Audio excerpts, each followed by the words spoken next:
Welcome or welcome back to WatchAdvisor on YouTube. It's Alexander speaking, your host. And yes, I made it from Geneva this morning to come to Nyon. And with me, sitting live, he's real, is Ricardo Guadalupe, the CEO of Hublot. It's not a hologram, he's really here. And as I told you in my short introduction, I really wanted to go analog and see the people, talk to them. I very much appreciate the personal contact. We have been tested. I needed to do a test to come in here, and we're safe, so we can talk. And I'm very happy to see you, Ricardo. Me too. I'm very happy to see you, Alexander. I heard that you came all over by car from Austria, so 1,000 kilometers. Approximately 1,000 kilometers in car, yes, to be here. So I'm happy also to have for the first time a physical interview and not a digital interview. So it's great that you came all over here to our manufacturer in Nyon. Yeah, I think it's the personal contact is the personal contact. Yeah. Ricardo, as all the CEOs of this watch industry, you were used to travel a lot. Tell me, how much have you been traveling recently, and how does it feel for a frequent traveler? Yeah, that's right. It's now 1 year that we almost closed our manufacturer due to the COVID crisis. And yeah, I stopped traveling since 1 year. I've been a little bit around in Europe. I've been once in Monaco. I've been once in Paris. I've been once in Greece because I could take some holidays last summer. But that's it. Usually I used to go to Japan, to the US, to Latin America, to Middle East, to China. And this has stopped. I would say, if you take the positive part, is that when you travel a lot, it's quite tiring as well. So to stop traveling was at the beginning quite nice, to stay at home, to be at home all the time, to have this home office for a few weeks. But of course now I hope that with the vaccination we will be able to travel again very soon.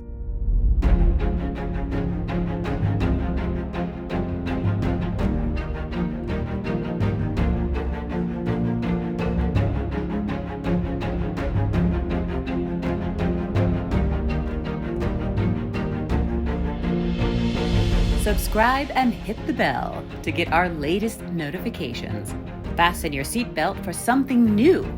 We offer you the chance to win a priceless experience. New subscribers with an activated notification can win a watch manufacturer trip to Switzerland. Together with our partner from Tourbillon, we give away 10 all-inclusive trips worth a total of 50,000 Swiss francs. More details on WatchAdvisor.com. Furthermore, register there to double your chances to win. See you soon in Switzerland.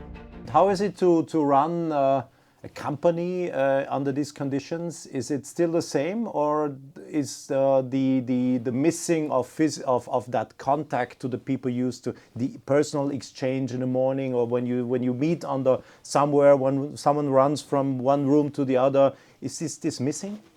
Yes, of course. I stay mainly in my office. I come every day myself, but of course I meet not a lot of people, one by one, I would say. And what has really changed is the home office. You know, we were used a little bit to home office, but today it has become a rule. So 2 to 3 days per week, all the people that have administrative tasks, like the marketing, like the finance, like the administration, are doing home office. So more or less we have 60 to 70 people on 400 that are doing 2 to 3 days home office. And of course all the meetings have changed because it's really video conferences. So that's really the big change, is to have lost a little bit this physical contact with a few people. Another thing was, we couldn't organize our Christmas party. That was also something incredible, that we used to make this Christmas party with 400 people, and last year we couldn't organize it. So that was a big loss for having this contact once a year with all our employees. Yeah, I imagine. That's what we're all missing. Yes. That personal contact. So I'm even more happy now to be here, to see you. And once again, it's not a hologram. We have no high tech here. It's real. Ricardo. Some people told me that it's about when you're not being together anymore, the creativity gets lost. But when I see your novelties, I think you have been pretty creative. Can you a little bit now for my followers and audience explain me a little bit what Hublot is heading to, out of which position, where you're going to position the brand in the next years, and show me a little bit your novelties, please. Yeah, innovation is key at Hublot because in a way we are a young brand, but we must really create watches that are different from what is offered on the market by other traditional great brands from the Swiss watch industry. So for Hublot, with our concept, the art of fusion, which is always connecting tradition and innovation, we're able really to come with incredible products and creativity. I would say to be sometimes, walking in the forest, to have your spirit quite free brings quite a lot of creativity. So in a way, this pandemic has been positive maybe for the creativity of myself, but also of our teams here in the different departments that we have, research and development in materials, in the design department, or in the movement department. So for this edition of Watches and Wonders 2021, we have here 3 main novelties. So one is very important, which is this one, Big Bang full sapphire, so integral. So as you know, we are specialists in having industrialized sapphire. So we came with our first watch in sapphire in 2016. And I would say we have been the first brand to be able to produce not a few pieces, but hundreds of watches. So we produce more or less between 300 and 500 watches in sapphire every year. And as you know, the technology of industrializing sapphire is very complicated because you need really specific tools. You need specific machines to be able to manufacture sapphire. So here, for the first time, we come with a case made of sapphire, but also the bracelet. So on the bracelet, you have 22 components made of sapphire.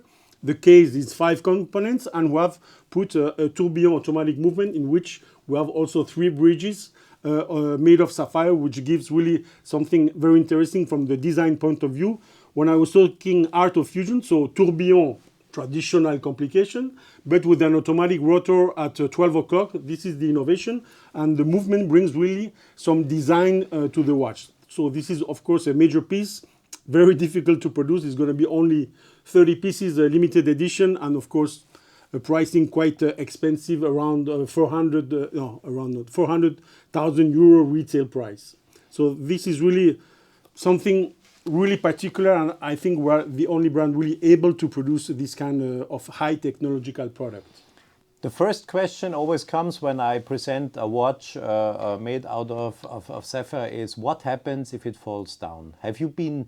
Do you test such situations? There is that typical 550G test. I don't think you do this one. The mouton pendule, you won't do. No. But we test, and I would say with a normal use, it's acceptable. Of course, if it falls down from 1 meter on a very strong soil, you will. It can break. Some element can break, of course. And when we sell the watch, so we teach our salespeople to explain to the consumer that sapphire is very hard material, is the hardest material, but at the same time is also fragile because under a big pressure it can break. And of course, when we manufacture the components, we have a lot of defects, and we have sometimes some components that break, and we have, of course, at least 30% of components that have to be rejected during the process of production. So that's why it's so complicated, and the construction of the watch has to be thought in a way that it can resist to, I would say, normal shocks like this on the table or in a door, but of course a big...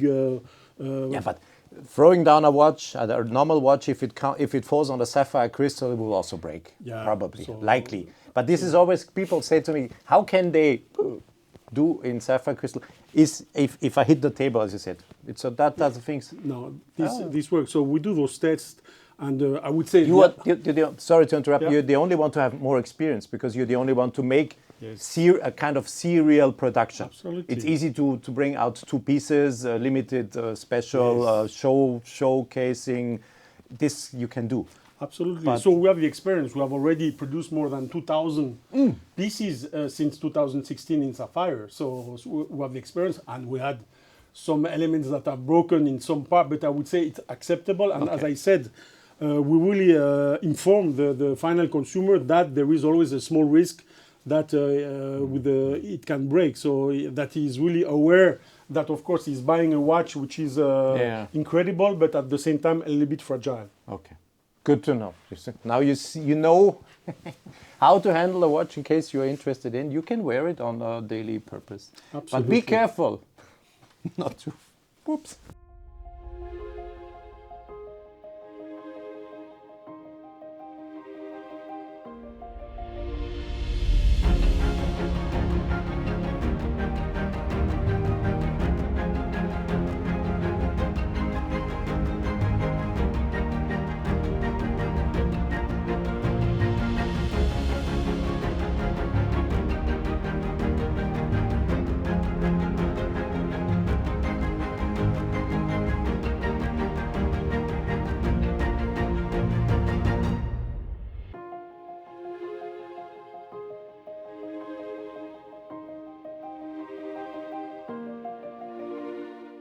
Are you interested in the Swiss watch industry? Check out Fontobel's latest Swiss watch industry outlook on fontobel.com/watches. And then I see a watch when I came this morning. I saw it. I said, "Ah, cool!" Because I love yellow. I'm a fan of yellow. And you did yellow ceramic. Great. Yes, it's a new color. So again, Hublot is specialized in ceramic. Yeah. We came with our first watch in ceramic when we launched the brand. We relaunched the brand, in 2005 with Jean-Claude Biver. Yeah. And we came with the black color at the beginning, which is more a standard color. We have not been the first brand to use Sapphire, but I think when it comes to colors and vivid colors, so we have been the first brand to come with a red vivid color in 2017. So that was really a world first. And we have here a department of research and development where It's a tough one to bring red. Yeah, that's the worst, I would say, because really the pigments are the problem. To put a bright color in ceramic, you have to go in the oven at very high temperature with very high pressure. So the secret is to balance the pressure and the temperature. And this is, of course, a top secret procedure and know-how that we have at Hublot. And we have worked on the other vivid colors, and we have worked on this yellow. And at the end, we have been able to come with this vivid yellow color. So that's a Big Bang that we call Big Bang Yellow Magic. So it's really demonstrating that Hublot is really a specialist also in hard materials like ceramic and colored ceramic. I think here especially that combination in between that yellow that is also, maybe it's due to the fact that we are all a little bit sad these days. Sad in our head. This color brings so much hope, brings, I don't know, it's relief. Let's go.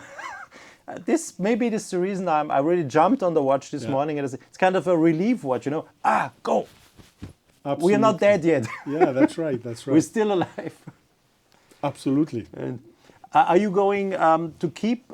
But you have been producing red and other colors. You keep it in a collection. This is a limited watch. Yes. But it is not disappearing then. No.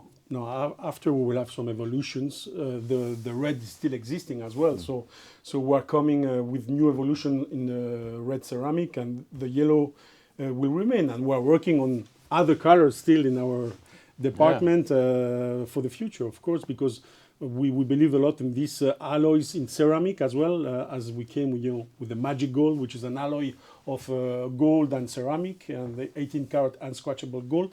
And we're working a lot in those developments, and this is the part of the innovation I was talking. We must come with something that is totally new, different, is really important for our brand. Yeah, but this is an eye catcher, cool one. Yeah. And I think yellow is maybe the color you can wear to everything. It's sometimes, when you are in blue, some colors don't match. Yes. When you are in wear black, or when you wear more in the brown, but yellow fits to every color. Would you think that because often companies like smaller companies doing such projects as you are, if you're launching such a yellow watch, can it become a trend color in the industry now? It's possible, I would say for the Swiss watch industry, for the watch industry, the colors are not the same fashionable than it can be in the fashion industry, because in the fashion industry you change every year your collection. So colors in the watch industry are more difficult to implement on the long term. But I would say yellow, I don't know. But for sure, I can say black has been... Yeah, but Hublot has been the first brand to come with a full black watch, and black today is a standard color in the industry. Every watch brand has a black watch, I would say. So that was the trend. Of course, it's maybe easier with black, which is more a saddle color than yellow. Let's see. We did the orange Sapphire as well, so we'll see. But I would say, it's a bit more, it's a bit segmenting color, even though you said you can wear it with any color. That's true. Hey, it will fit perfectly.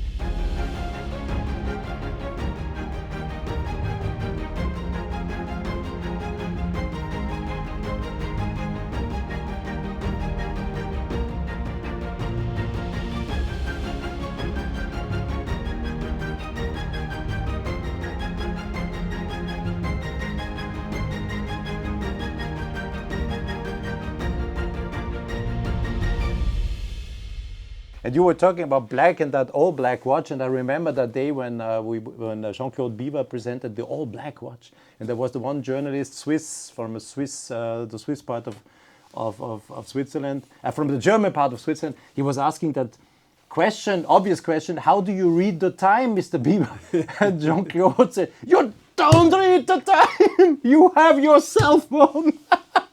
I will never forget this. It was really, you don't read, you don't need it. It's a statement. It was true. It's true. And a mechanical watch today, it's a statement. Yeah. It's a piece of art.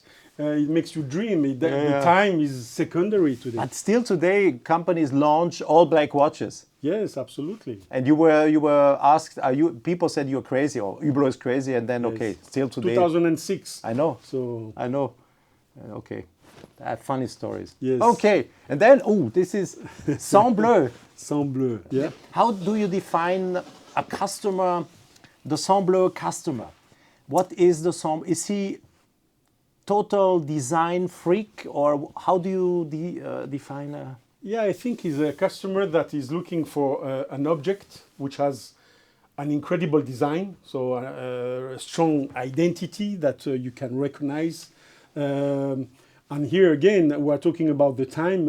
You cannot, to read the time is not easy, even though you can do it. But the hands are really have been produced with the graphic of the tattoo. So it's somebody who is very trendy.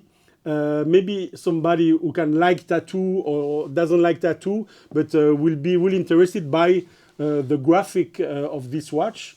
And I would say really the innovation here is that.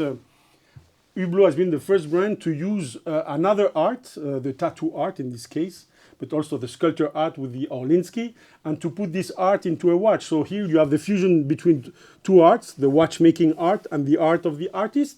And I think that the result is quite impressive. After you like it or you don't like it, but when you like it, it's incredible. The commercial success of those watches are unbelievable. Even me, I am surprised by the commercial success. We cannot deliver the demand. So showing that really a consumer today is looking for a statement, as you said before, for a watch that represents something, And here, again, we are coming with 3 new versions of Sang Bleu: blue ceramic, gray ceramic, and white ceramic.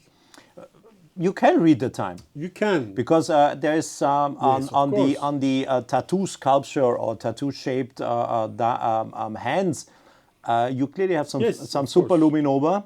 There's a triangle for the hours. Exactly. And there's the triangle for the minute. For the minute. So I think once you get used, when you get used, you can read. But in a glimpse, sometimes like this is difficult. But who cares? Exactly. And I think for the first time we have worked the hands being part of the design, and the work that has been done on those hands is really unbelievable. And I tell you that here we work with an outside supplier. It has been a big challenge to be able to realize technically those hands. Yeah, they have to be perfectly balanced, Yeah. ultra light, otherwise Ultra light. that 0.00001 horsepower motor won't be able to move it. Yeah, amazing.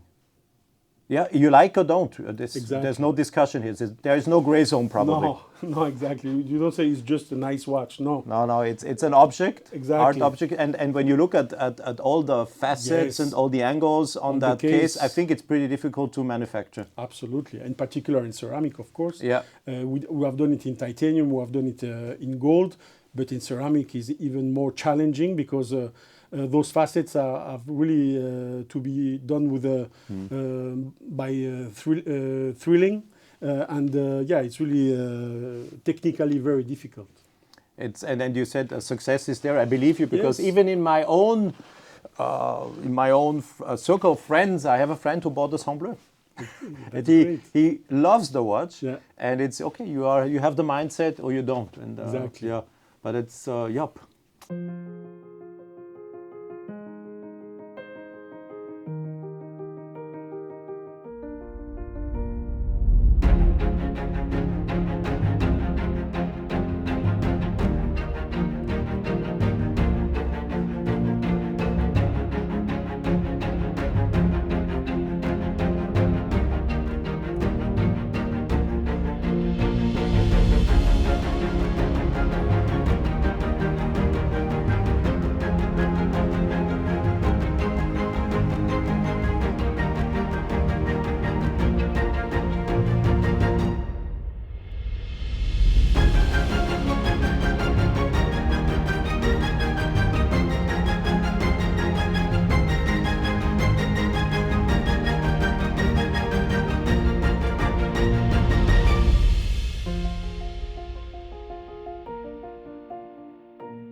And how would you?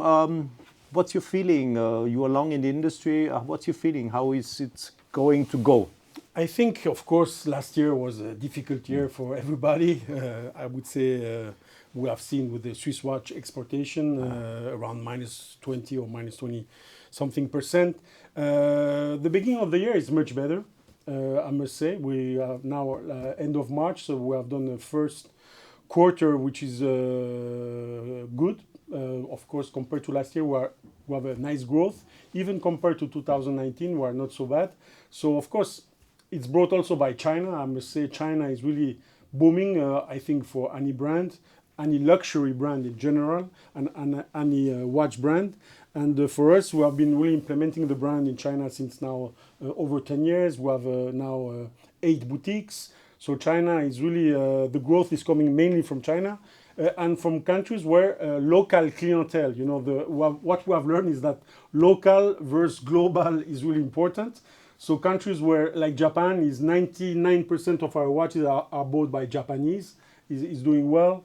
Countries like Russia, for instance, where the Russians are staying. Countries like Saudi Arabia, where Saudis are not traveling. And reverse, Switzerland is suffering. France, England, because of course we were depending a lot on tourism, and there we have learned that we should work more with also the local people. But globally, I would say I'm positive because we believe that thanks to the vaccination, we believe that the tourism will be back, not at the levels maybe of 2019, but from I would say the second part of the year. So we believe that we will have a nice rebound this year. Some already wait for the 1920s time coming, you know, the big easy fun and party, because we have been really suppressed all the time. No, you stay home, lockdown, another lockdown. They are now inventing new names to tell us how to stay home. And people say, okay, maybe we will have a new roaring 20s.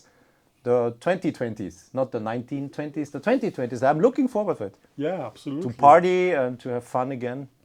Me and too. That yellow watch is a good sign. And to wear, yeah, absolutely. Well, you have good. We give positiveness. Yes, yes. It really jumped into my eyes this morning. Ricardo, what a pleasure to have you. Thank you. Thank you. Any final statement you want to make to the world? No, I would say, as I said, I'm really happy to have this physical interview. It has been a long time that I didn't meet in really somebody from the press. Alexander is a legend in our world of watch industry, so I'm really happy. Please don't film me. Thank you. Thank you. Merci beaucoup pour le dire en français.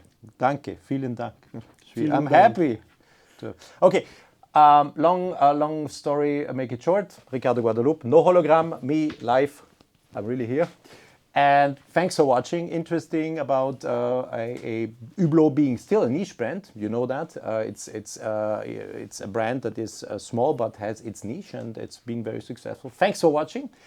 Comments are welcome as always. And questions of course. And bye bye again from Switzerland live here.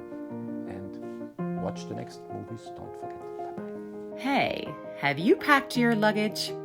If not, do so. Subscribe to our channel and hit the bell. You will get the chance to win your exclusive trip to Switzerland.